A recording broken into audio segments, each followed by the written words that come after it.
Welcome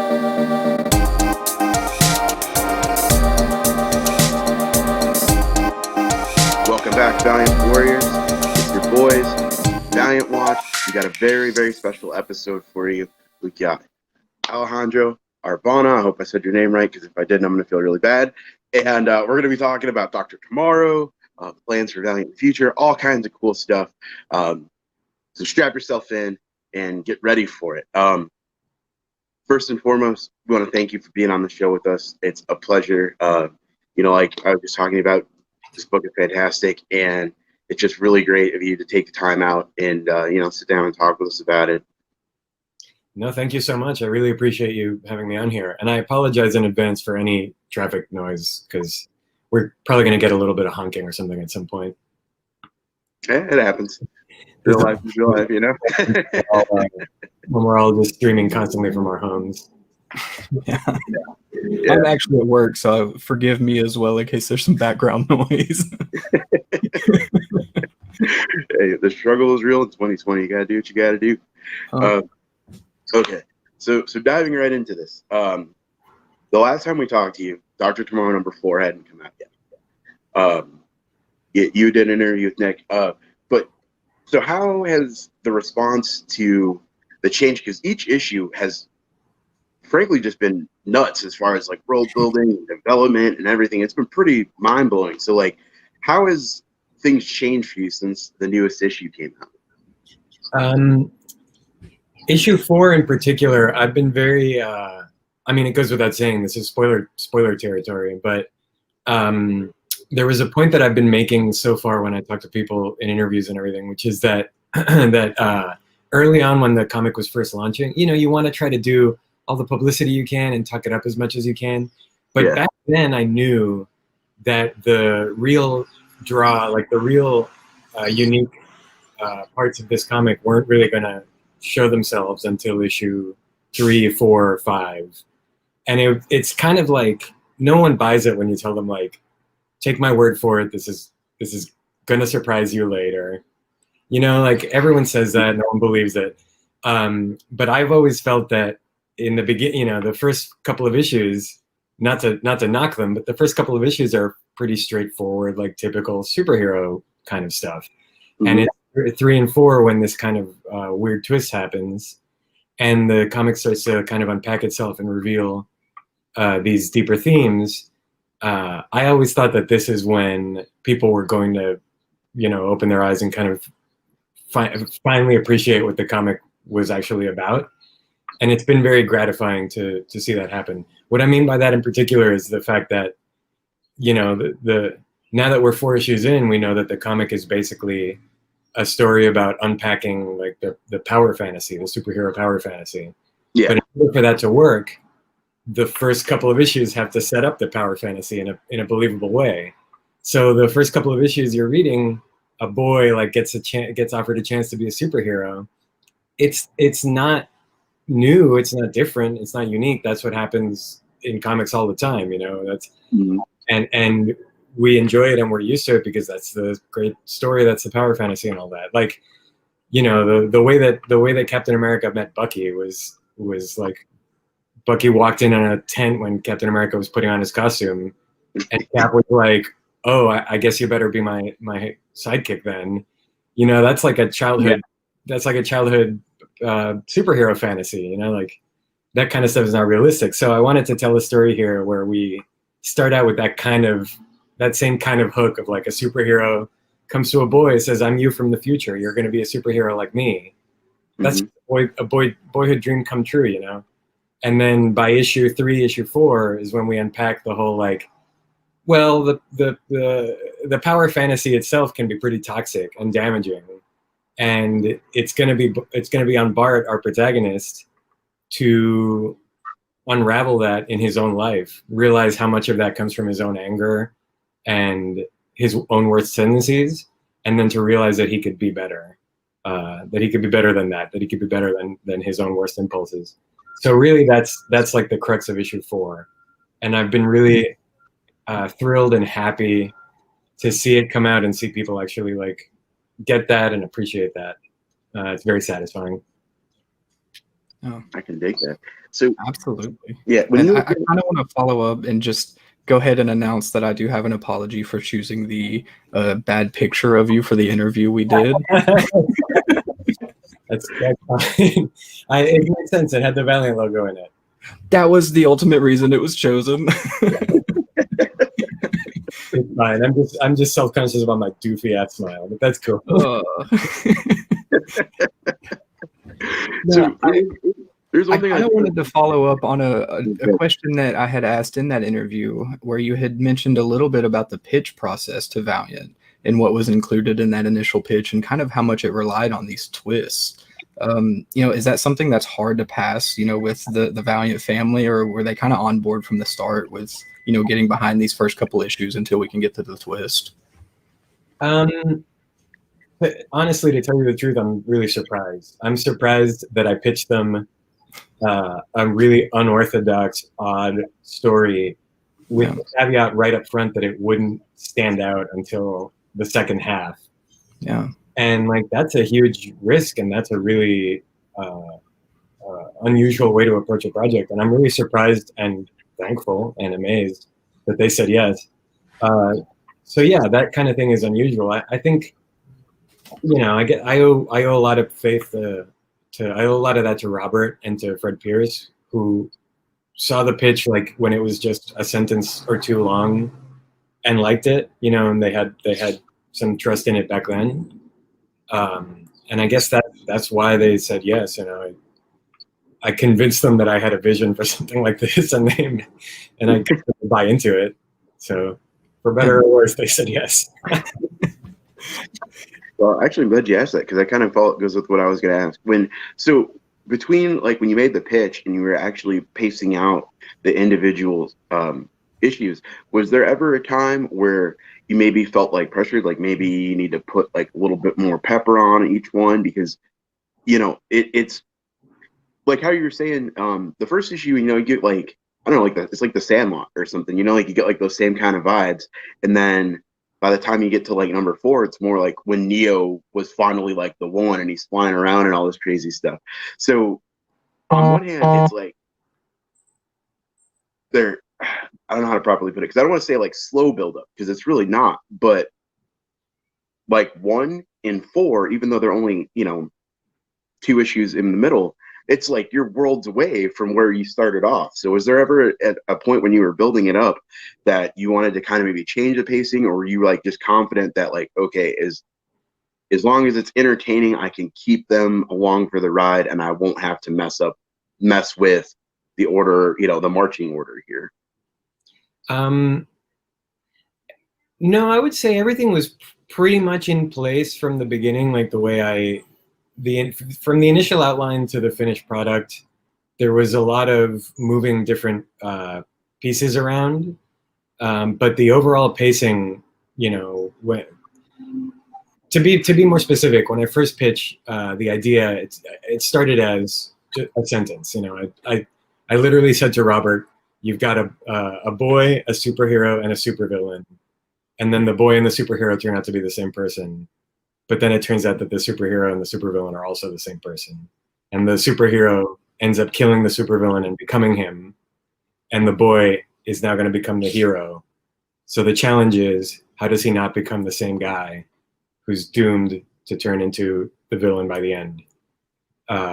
So just from that sort of little plot breakdown alone, you can see how that maps neatly into the 5 issues, So I always knew like the certain beats that had to go into each issue were pretty clear just from that initial idea, And after that, during the pitch process, during the development process, after that, there came like, okay, give us a 1-page outline, and I did that, where it was just basically this happens and this happens. It was only a page or 2 long. Then came the like issue by issue breakdown, but even then, it was always pretty much like the cliffhanger of issue 1 is going to be Bart gets the suit. And wow, like big dazzling finale, big dazzling cliffhanger. Issue 2 was always going to be the meeting heroes and the learning to fly and the training and all of that. And then I knew beforehand that 3 was going to be like the big fake out, the big battle where the villain is killed. And that's kind of when you move into the real meat of the story. So I always knew that pacing was going to be there. Funny enough, here's one big thing that did change, and I owe this to Robert and maybe Fred behind the scenes, that they gave me this note. In my initial outline, I was going to have issue 3 end with the cliffhanger of an adult Bart with no explanation, and then issue 4 was going to go straight into the next moment, and they were going to have their whole battle and everything, what you're going to see in issue 5. And then after that, I pitched Valiant.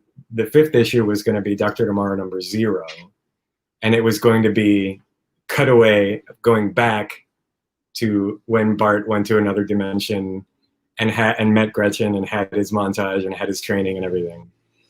And Robert said, "That's really fun and cool. Maybe we should just make that issue 4." And I sort of bristled a little, and I said, "I don't know, maybe." And then I took a little walk, and I came back, and I was like, "Actually, that's a really good idea." So now I refer to that issue as the 36th Chamber of Shaolin. So when you watch that movie, The 36th Chamber, Enter the 36th Chamber, there's like 2 acts of that movie of like marauders, the government or whatever coming into their town, and then the guy goes off to the temple and he trains for 40 minutes or something, and then he comes back, and then the finale is just like the fight and the climax and the victory. So yeah, issue number 4 for me in my mind is the going to the Temple of Shaolin training sequence issue. Well, all right. I mean, and the nice drop on the 36.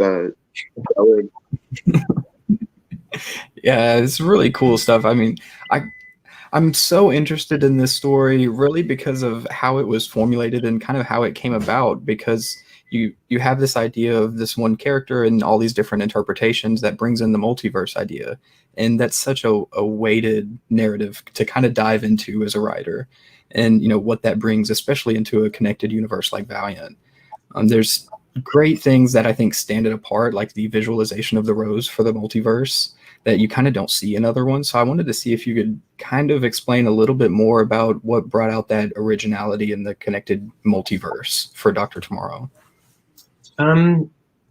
Honestly, it was just a little bit of form following function. Like the first thing I knew was that I wanted to have three Barts, Yeah. And right away from the beginning, the question of like how to make that happen. At first I thought, oh, time travel. Like it's literally himself from the future. And that concept fell apart almost immediately, because as soon as you start writing it, it's like, yeah, but then what does that say about causality?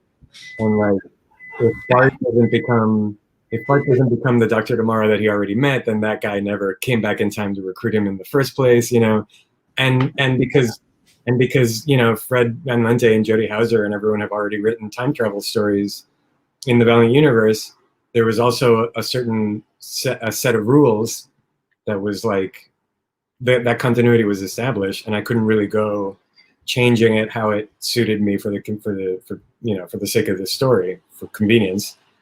I knew I would have to subscribe to whatever the Valiant continuity of time travel already was. So that idea pretty much fell apart right away. And then the next thing that came up was, I'm interested in that kind of theoretical physics anyway. So the idea of multiple universes and the fact that,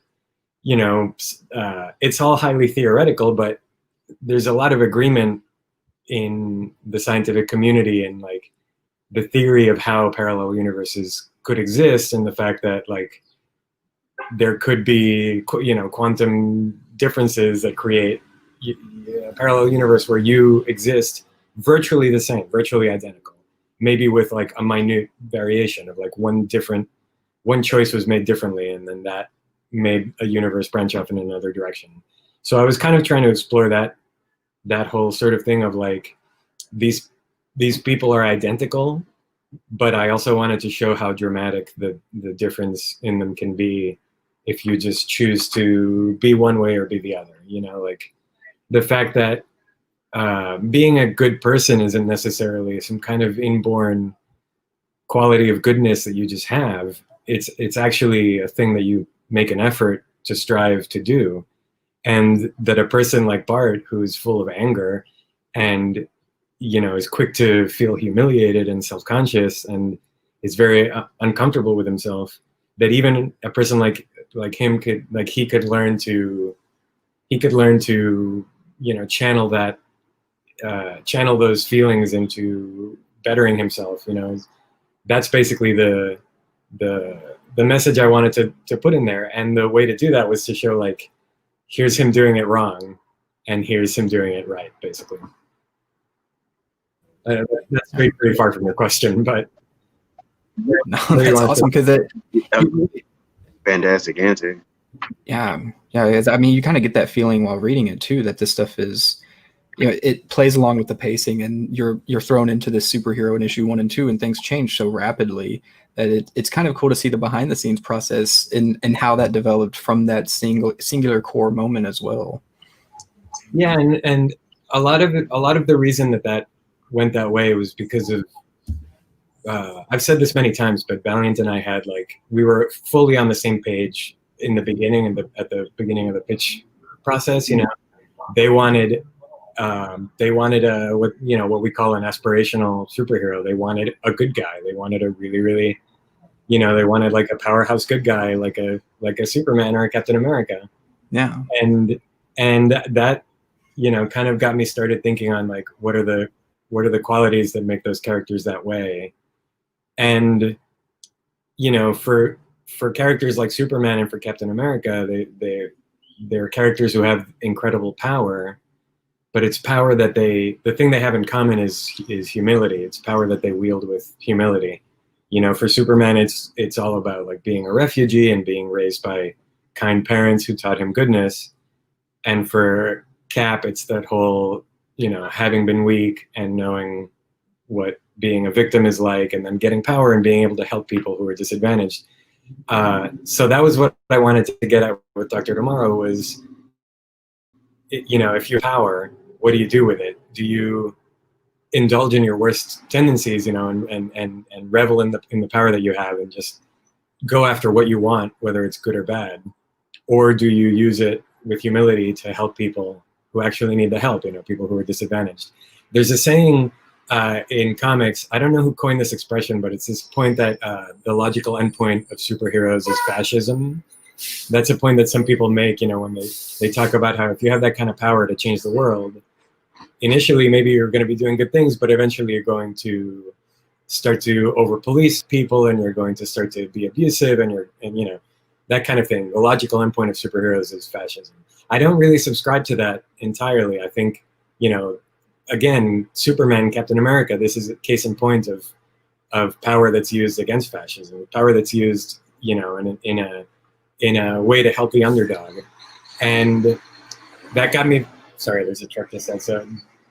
So that got me to thinking, the thing with Dr. Tomorrow is, it's not that the logical endpoint of superheroes is fascism, it's that the logical endpoint of a power fantasy is fascism, like this unbridled power fantasy. So that again was the point of divergence for Dr. Tomorrow and for Bart, that Dr. Tomorrow is on that path to fascism, as we've seen. Like, Hadrian the Empire Builder is just the future Bart, and so our protagonist has to kind of pick the other way of using power to help the disadvantaged, to help the community, to help the people around you. And yeah, that was my, I think that was me trying to find my little twist on that age-old comic book dynamic. So when it comes to the power thing, you raise a really interesting dynamic there, because Bart is strong and, you know, he can fly and this, that, and the other, but you're also talking about somebody who can hop around time and space. So, you know, say if Hadrian's goals had been a little bit different, he could have just, like, I don't know, went back in time and kicked the Big Bang in the face or something and just stopped everything. So is there, I guess that maybe be a better question for maybe the direction of Dr. Tomorrow too, but when you're playing with those levels of power, is it, with Bart in particular, has it been, like, kind of more organic, or is it something that you kind of have to stay on point with, balancing the humanism of the character with the crazy levels of power that are potentially there? Sure. I mean, that's just all about the choice that he makes to be good. And as I think you'll see in issue 5, the mentality, the desire to be a good person is not like you don't just make that choice one day and you're done. It's a choice that somebody like Bart is going to have to keep making every day for the rest of his life. And a good person can stop being good, and they can. I'm sure that probably happened to Dr. Tomorrow at some point along the way. He probably started out a pretty good guy, and then he ended up just indulging his worst desires. So to your question about that kind of power, that sort of power level, it's just going to be for Bart an ongoing process of choosing to use it responsibly and to use it on behalf of others, not for himself. Okay. Although I will say, I think issue 5 also kind of, not to give anything away, but issue 5 kind of assuages some of that doubt as well. Okay. It's not a huge plot point. It's not a huge spoiler. They when they meet again, Bart and Dr. Tomorrow still wants that power supply. Like, he still wants to go through with his original plan, and Bart basically tells him no. It's done. Sorry. Yeah, okay. Bart basically tells him, like, forget it. It's gone. Don't even worry about it. That stuff is gone forever. So that's pretty much, even at the same time that kind of power still exists for Bart, issue 5 also is going to kind of put it to bed and not really make it part of the story going forward. Spoiler. Yeah, that was immediately like we set up this interview right when issue 4 comes out, and I said, well, I know I'm going to have a lot of questions after issue 5 comes out, the way this series is going. But that level of weight with this story is not something that you see a lot in Valiant, and something that I've asked a few creators that we've talked to with Valiant. A lot of fans want to see ongoing series of Valiant, the Exo Man War 40 plus issues, something like that. Is this something that you could see Dr. Tomorrow, taking shape to and being able to hold that ongoing series past this mini? A man can dream. It's been no secret so far that I already pitched a follow-up, which on paper would be a 12-issue, 12-issue follow-up. That's not because I only have 12 issues in me. It's because the 12 issues are designed to be, act 2 of the story, basically. 12 issues are going to be like, it's a 3-act story, three trades, each one kind of further cementing Bart's role as a superhero in the Valiant universe. If that, it's wishful thinking at this point, but if that were to go well, and we don't even know if that's happening yet, but if that were to go well, I could keep writing Dr. Tomorrow forever, as long as they let me. Sure. That's super cool. Because, the way the story flows, you think, what can you do after, especially issue 5 comes out with all the time travel elements, and, how would that play into the larger connected universe over a longer period of time? Well, in a certain sense, this miniseries is basically just an origin. It's just an origin story. It's like, the first movie of a movie franchise. Not to compare it to those things, but it's an origin story. And at the end, no spoiler. Like, you could see this coming at this point. At the end, we're going to have Dr. Tomorrow. Bart is going to be Dr. Tomorrow, a new superhero in the Valiant universe. And then what comes next for him after that is a different story.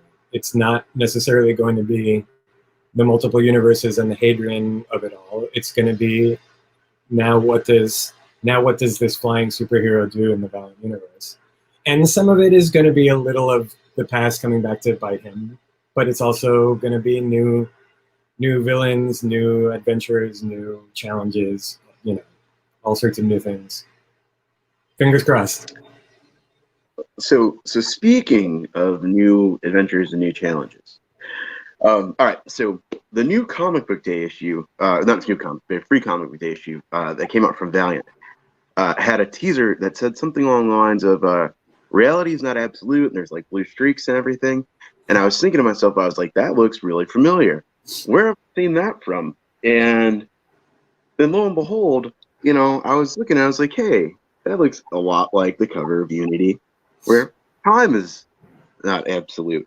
So going forward on, all right, I know, I'm very bad about trying to yank spoilers out of people, and I know that you probably can't tell us a lot about that. There's a lot of construction noise over here. I can't really hear what you're saying. Okay. Oh, okay. So, is it possible that we'll see Bart again in a big Unity-esque crossover, maybe? Or possibly another reference to a certain man of some atoms? You know, every so often, Robert and I will be hanging out. Of course, Robert's not a Valiant anymore, but like, you know, Robert and I would be hanging out, or Drew and I would be hanging out, and we would just talk about whatever's going on, and he would just casually tell me like, "Oh, we're working on this and this and whatever," you know, like he would keep me abreast of what was in development sometimes. But like I said, Robert's not a Valiant anymore. And all joking aside, I actually don't know anything about that teaser. So I'm as in the dark about it as you are. Okay, that's fair. I think it's something that it's interesting because of the way the series unravels. It really does play into this, bringing in all of these characters of the Valiant universe. I would almost even recommend it to new readers because of the way it, you know, you can jump into this story and introduce a new character, and then you see all these other superheroes popping up and maybe anti-heroes, and you start to build a picture of the Valiant universe. And I know I'm sorry? Oh, I was going to jump in and contribute. That's, Please. you know, when I first pitched the story, I basically just gave them a pitch that was Bart, Doc, Hadrian, Gretchen. And then it was Robert's idea to say like, well, this isn't not just a new character that we're introducing to the Valiant universe, but we're also seeing it through the eyes of an outsider, you know, through the eyes of a teen. It's not like we're jumping into the world of the superheroes themselves. We have this entry point character of a kid, and this is all new to him. So it was actually Robert's idea to make it, you know, he called it a guided tour of the Valiant universe. And the regrettable part of all that is that it made it a huge challenge to fit everyone in. And it isn't like at one point during development, Robert compared it to the Valiant, where he said that, you know, the Valiant is a great way for readers to meet a lot of the Valiant characters. Yeah. And that's a great point, but this is not that. Like, this is about getting to know Bart and Dr. Tomorrow, so the Valiant characters are not protagonists in this the way that they were in the Valiant. Like in the Valiant, you had Kay and Bloodshot and Ninjak and Galad were basically all protagonists, and you got to know their dramas and everything. This has to stay very, very close to Bart, so it's more about telling Bart's intimate personal story against the backdrop of the Valiant universe. In an earlier version of the outline, I actually had a lot of material where Bart was going to meet a lot of superheroes one-on-one, one at a time, and we would get to know them better. But we just... did you hear that? That was strange. Yeah, that's not on my end. There was a version of the outline that I wrote where Bart was going to meet a lot of superheroes one at a time, but we just didn't have the space. Like, the more time that you spent on meeting other superheroes in the Valiant universe, the further away you would get from like Bart having a relationship with his dad, or, you know, Bart's friendship with Gretchen. Like that stuff had to be front and center. There was actually a version of the outline that I wrote where, you know, Doc comes to Bart, and then the very first thing that happens is that they meet Neela for obvious reasons. You know, same as in the comic now. Neela detects them, you know, and she comes and finds them. But then Neela introduces them to Faith, and then Faith helps Bart learn to fly. That was going to be like the next, and then Faith introduces Bart to Livewire, and Livewire helps him make his own suit. And like that was going to be a thing, but it was just like, you know, each of those interactions would have had to be like a quarter of the runtime of an issue. We were gonna run out of space really fast. So instead, it just ended up being like focusing on Bart and Doc, you know, focusing on Neela and Gretchen. They're basically the important characters, and I think it worked out well that way. But yeah, it's funny as a result to just basically have all of these unspeaking Valiant characters in the background. They work really well with the story too. I think it helps to flesh it out a little bit. But you also did a really great job in bringing in these other characters like Gretchen, who I really just want to see more of. And I find, she's a character that you can really root for. And I really like that. There's a line slipped in about Bart says to the other Bart, "You'll eventually grow to love science." And I had to ask, is that a little bit of a nod that maybe there's a budding relationship here, coming into the Valiant universe? What do you mean? Who for? With Gretchen and Bart?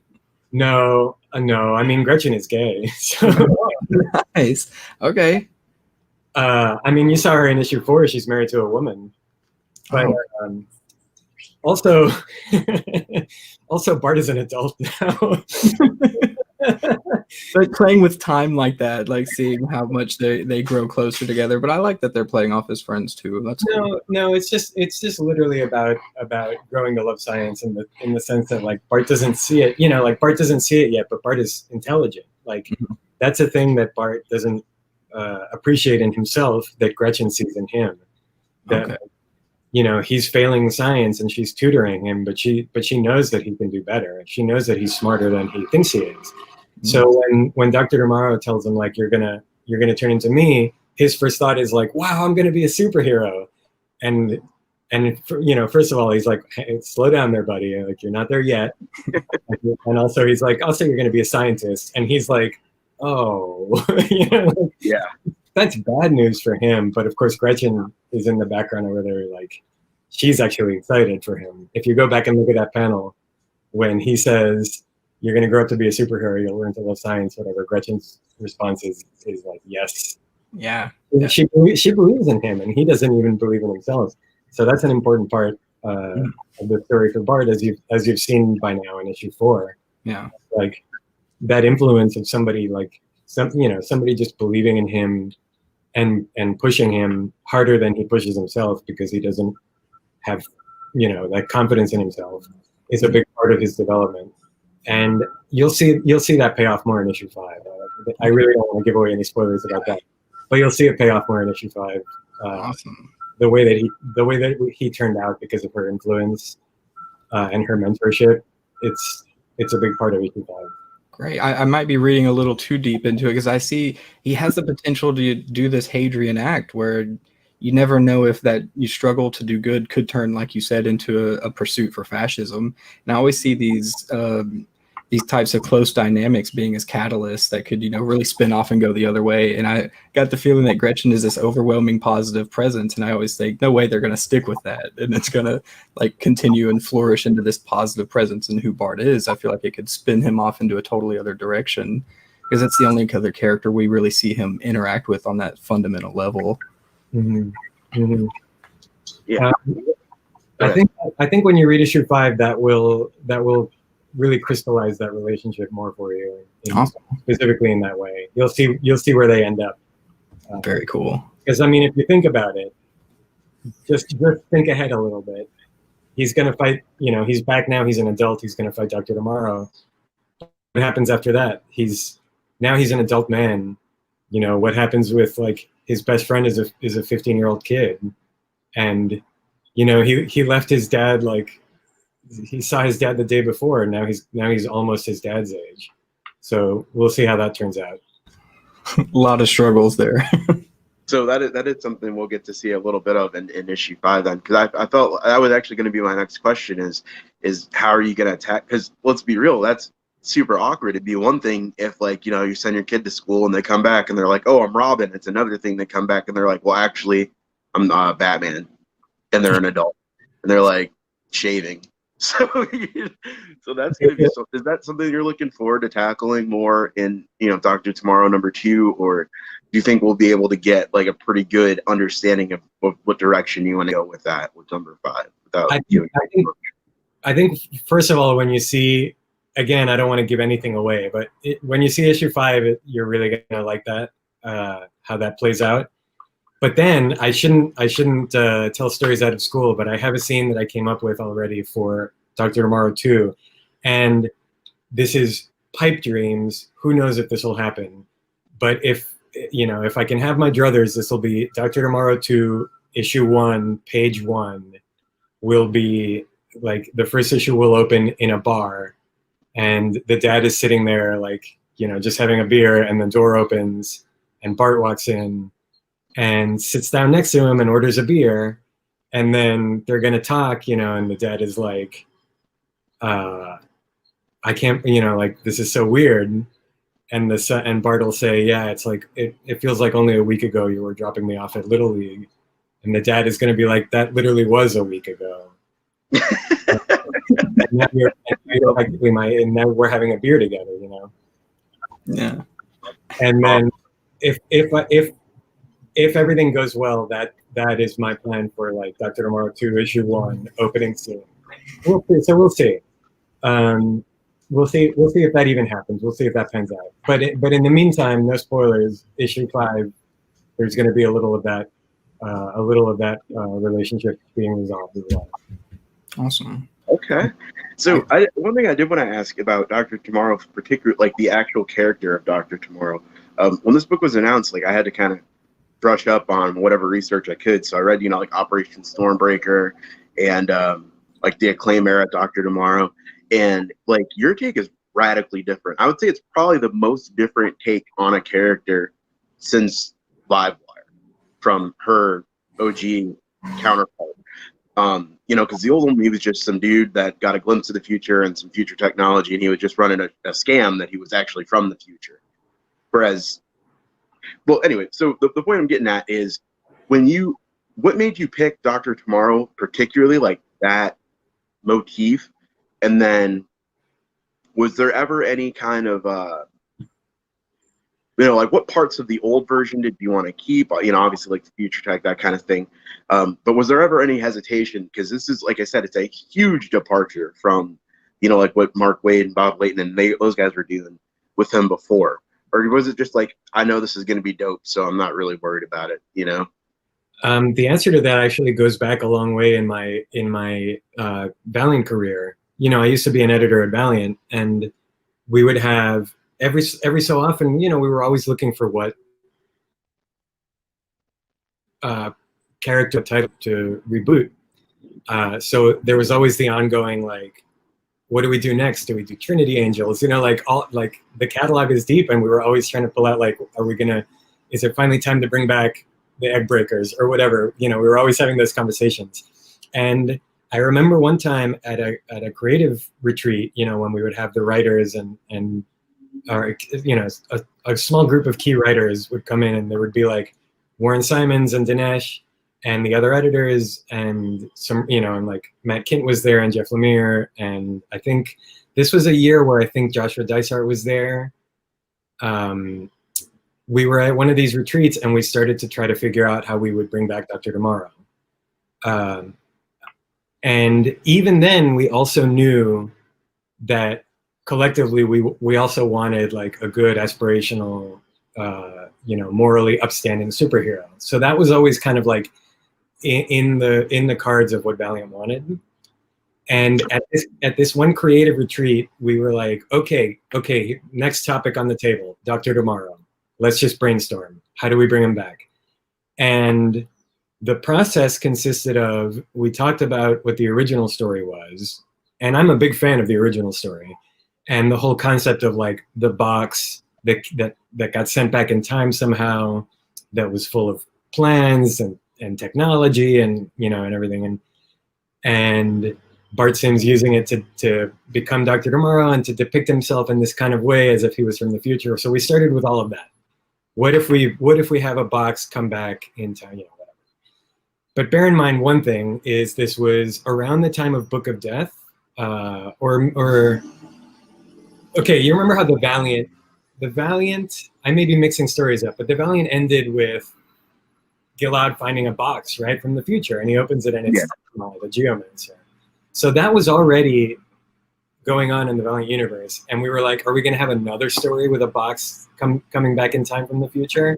That's problem number one. Problem number two was, we don't just want to retell the Bob Layton story verbatim, like the same, because that's boring, like that story's been told. It's been done well. You're not just going to do the same thing again. So how do you make it different? What twist do you put on it? once we started trying to think of a way to tell the same hook differently, then it became like, but the time travel falls apart. The cause and effect falls apart. Or it conflicts with Ivar Time Walker. Like it's a different rule of time travel than what Ivar had. So it doesn't work. And we beat our heads against that brick wall for like an hour or two of this one afternoon of this creative retreat. We like brainstormed stories and nothing worked. And then after that, we had weeks of like, emailing each other. What if this happens? What about this? And they were all revolved around the essentially the same premise. Bart Sims being a grown man who gets the box of technology and makes himself a hero in some way, or the box has some kind of portent of doom or something. We couldn't figure out, like, that story could not be told a different way. It fell apart every which way. And then, we basically gave up. We were like, that's not really gonna happen. Let's put it back on the shelf. Let's table it. Let's think about it later. And, then like a year or two passed. I left Valiant. Another year or two passed. Eventually, Robert and I were talking one day, and he said, we're still thinking about doing Dr. Tomorrow if we can find the right hook, and we want to do an aspirational, like morally good kind of superhero. And remembering what that process had been like of trying to figure out I'm sorry, I've got a really noisy truck outside here. FedEx. Delivery. Can you hear me clearly, or should I keep going? Yeah, you're good. Go ahead. Yeah, absolutely. So remembering what that brainstorming process had been like, I knew that we couldn't really try to find a new hook on that same premise. Like I said, the Bob Layton story was good. We didn't want to retread it, but we also couldn't find a way to change it creatively that would work. So the things from Bob's story that stuck in my mind, however, were, Bart Sims in the original Dr. Tomorrow misrepresents himself as a man from the future.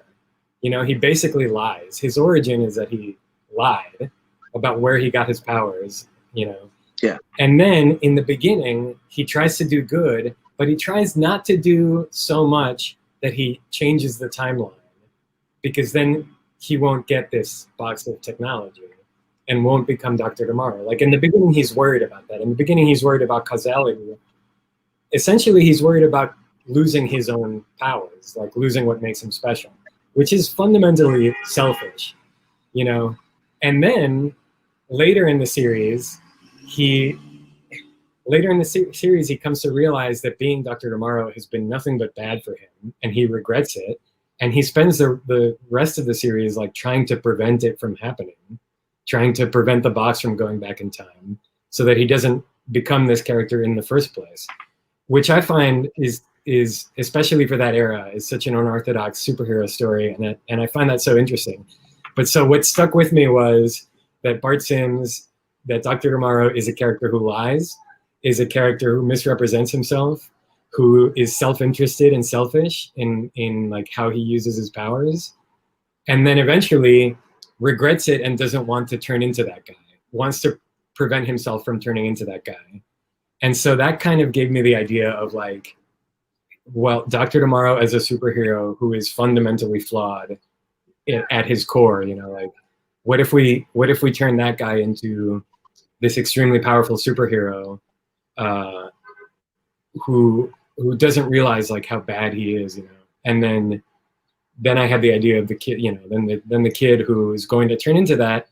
How does he keep himself? He's essentially trying to do that same like preventing himself from becoming Dr. Tomorrow thing, except that he means the Dr. Tomorrow that he has seen himself to be. Like he's seen a bad version of Dr. Tomorrow, and he's determined not to turn into that guy.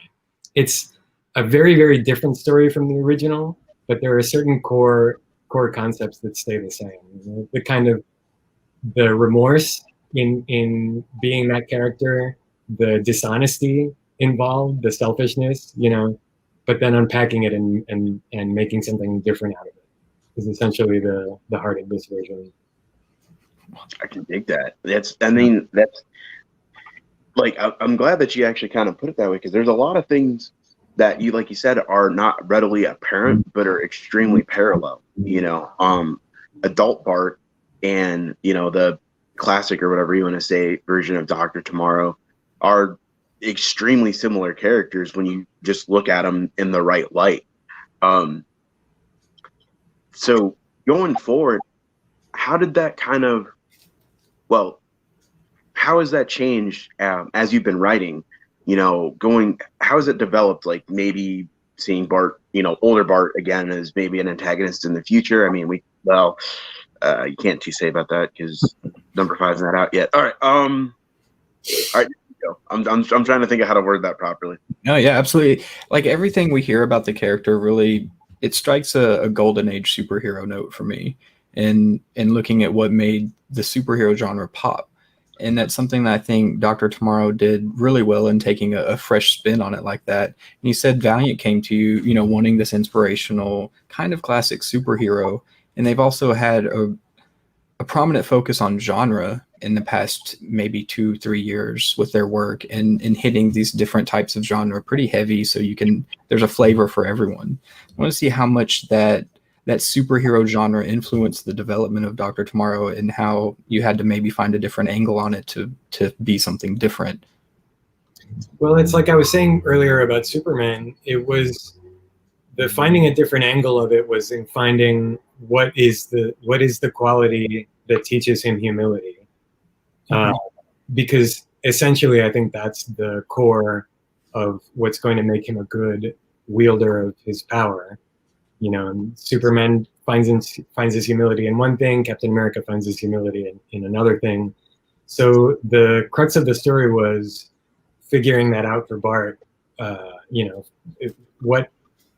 What teaches him to be humble and wield his power well. And in his case, it's about recognizing how difficult it is to stay centered and to manage his anger and all of that. I think you'll see in issue 5, like I already teased this a little bit. That's not like a one and done proposition, just because he learns to be more centered within himself. Look at areas when he's younger. There are all these different scenes where he has uncomfortable feelings that he just channels straight into rage, and the slightest embarrassment, the slightest self-consciousness immediately becomes rage. And that's a quality that holds true for a lot of people. I've been that way a lot of times, the being really having like social anxiety or being self-conscious and just feeling mad about it. It's a very common thing for people, I think. So by the end of the story, Bart has become a person who can center himself in that way and who can be more in touch with himself in a way that his predecessor, Dr. Tomorrow, wasn't. Dr. Tomorrow was still a man full of rage. But what you're going to see in issue 5 and moving forward is that just because he's more centered and in touch with himself doesn't mean that stuff goes away. Like he's still going to have anger. The man still has emotions. Everyone does. So it's still going to be an ongoing challenge of like not becoming the bad Dr. Tomorrow forever. It's pretty much always going to be part of his nature that he always has to control.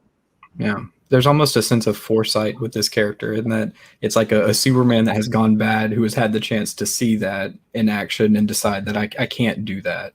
And I mean, we've seen that story, like we've seen all sorts of Superman going bad stories. We've seen Captain America, the costume worn by someone else, and what a nightmare they are. Captain America fighting Nuke in Daredevil Born Again, and he basically is like, Nuke is supposed to be like the Captain America of the Vietnam War or something, and Cap is like, no. That's Cap gone bad. So that by itself is already a trope of superhero stories. Yeah. So the way I'm approaching it here is just about trying to find a certain emotional truth or a certain character. And the nature of character that can explore that story in a different way. Mm-hmm. Yeah, I can dig that. So when it comes to like exploring character and, you know, just the human experience and everything else, particularly with a character like Dr. Tomorrow, where if you're, you know, go back to what I was saying earlier about power, you know, he's a character that you can literally put in like any time, any dimension, whatever, and it wouldn't be out of place. You know, when you're dealing with something like a multiverse, you don't, yeah, like, yeah, DC limits theirs to 52 and Marvel just doesn't care. So, like, you can literally put him anywhere, any place, and like with any iteration of himself or the people around him or whatever. So, how's it been kind of figuring out how to streamline all of that potential? Does it get maybe like, you know, all right. So it's almost like cutting a feather pillow, right? Like he can do anything, but you can't put it all back in. So how do you pick like, okay, this is what we're gonna do? Yeah, it would be cool to see like Divinity and Savage and whatever as like the new Unity, whatever. But you know, that's not like, how do you keep it streamlined? I guess is the simplest way I could ask that. It all comes from the story. You know, the heart of the story is 15-year-old Bart growing into the superhero that you see at the end of issue 4. And anything that takes you too far away from that story is fat to be trimmed off the bone. You know, like what I was saying earlier, when we started to explore a lot of subplots with the other Valiant characters, it was taking us too far from the Bart, Gretchen, Dr. Tomorrow story. That's not to say that that material doesn't exist. I have, it's like bottomless well of ideas of like things that could happen. I mean, if I had a blank check to greenlight Dr. Tomorrow comics, you could tell a never-ending parade of stories of the Dr. Tomorrow character from issue 1 before he came to the Valiant universe. Like that's a whole multiverse of stories. He had hundreds of adventures across countless universes. Those stories could be told forever. And I would read them forever. There's also a lot of stuff I put in the pitch where I was basically like, if we have to, you know, if we can get to this, if you have time, or we can tease this, or we can set this up. Is that a truck horn? No, it's okay. One thing I put in the pitch, again, this is telling stories out of school. I don't know if we'll ever get to this, but like you could conceivably do like a what if, you know how Marvel had what if comics? Like you could do Valiant what if with a character like the original Dr. Tomorrow or Hadrian or Neela with her time computer looking at the way things unfolded in parallel universes. And you could do a like, you know, what if Armor Hunters, you know, like you could do the Marvel concept of what if in Valiant with Dr. Tomorrow characters as a portal to show you that. Now, I don't know if we will ever have the opportunity to get to that, but it's fun to think about. Yes, it is.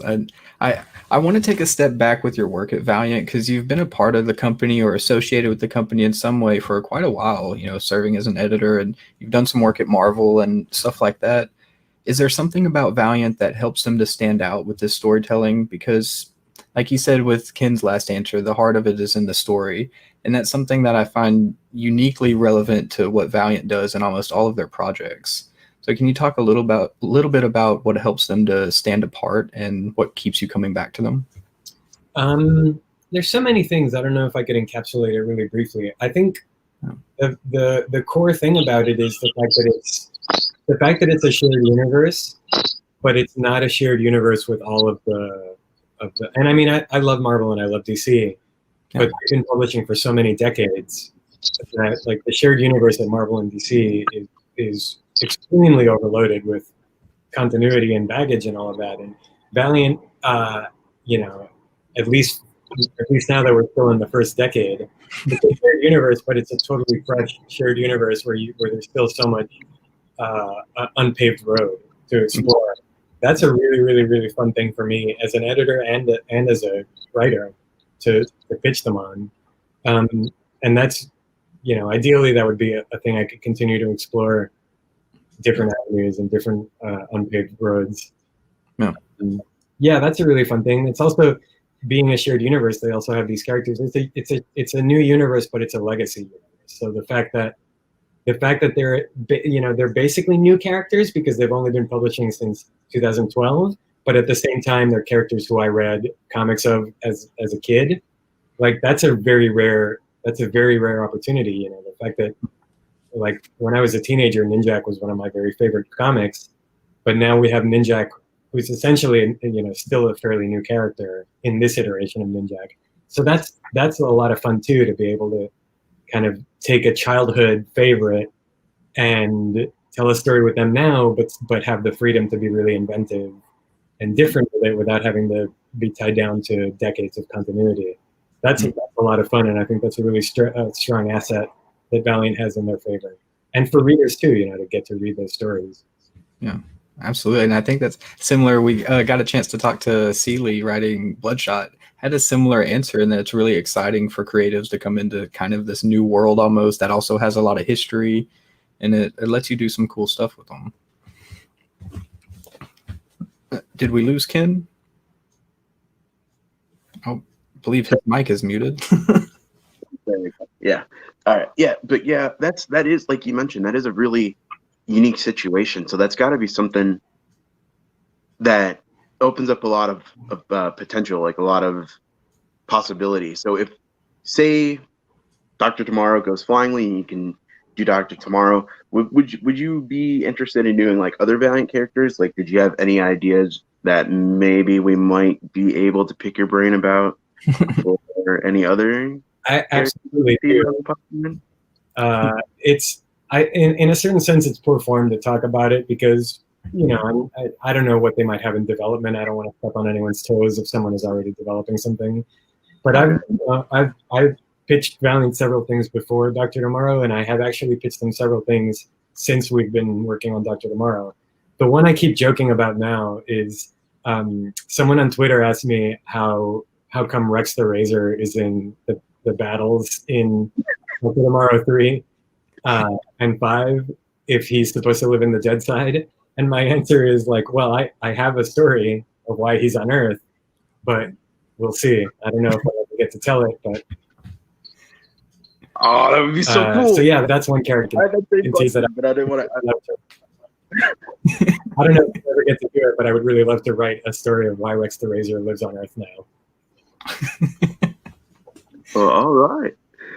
That's about as good as any answer I was expecting, because that was something that I was one of those people that was like, what is he? But you know what? It's cool, so I'm not going to question it. But man, that's okay.